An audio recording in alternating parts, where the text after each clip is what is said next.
Hi, my name is Tommy Konuska. Today I will be discussing how e-learning does not promote employee learning and development.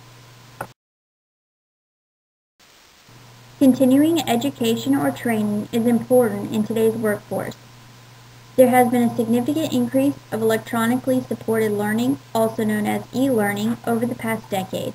Electronically supported learning typically comes from the public internet or a private intranet. It contains learning aids such as animation, communication, interaction, and audio. E-learning is commonly used in educational institutions and in the workplace as a quick, cost-effective method for training and development. However, this is a misconception. These methods have not been proven to be more effective than traditional instructor-student teachings.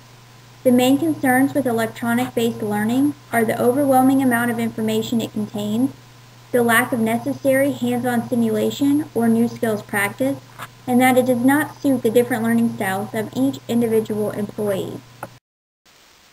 The number of organizations using the electronic learning method for their employees has seen a significant growth. According to Training Magazine, in an article in 2006, training organizations are shifting their staffing models away from a dominant focus on trainers and are now more focused on electronic learning.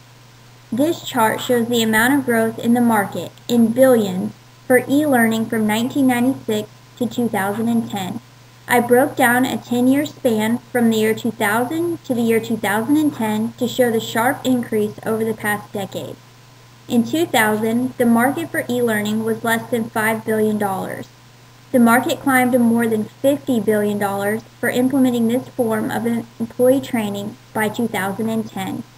These numbers are alarming considering the concerns with using e-learning programs in the training and development of employees. The amount of information applied in a typical e-learning program can be overwhelming for most employees. Employers utilize e-learning as a cost-effective method to establish training and development of current and future employees. In order for these employers to save money on traveling expenses or instructor expenses, they hire a developer to include as much necessary information as possible into one learning program. Employers find that more knowledge in less time is a return on their investment. However, some employees may not be at the same level of electronic capability as others.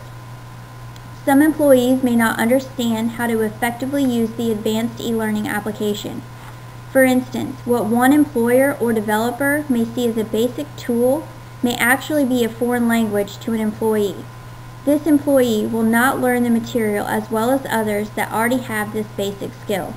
This greatly affects the employee's ability to master the subject matter in the e-learning program. Along with mastering specific skills or knowledge, it is important for most employees to be able to simulate these behaviors or applications and practice them. E-learning does not offer the same advantages as a traditional classroom setting. It promotes passive learning and does not offer the employee a quick solution to questions over the material. In a typical classroom setting, an employee would be able to ask questions and develop application skills before completing the program. Not all e-learning applications offer this. Employees also tend to show a lack of interest in the material they are learning as interaction is minimal. E-learning is also not suitable for careers that require hands-on learning, such as nursing or the military. Most careers require a level of practice, especially if it is a new skill, and e-learning simply does not successfully offer this.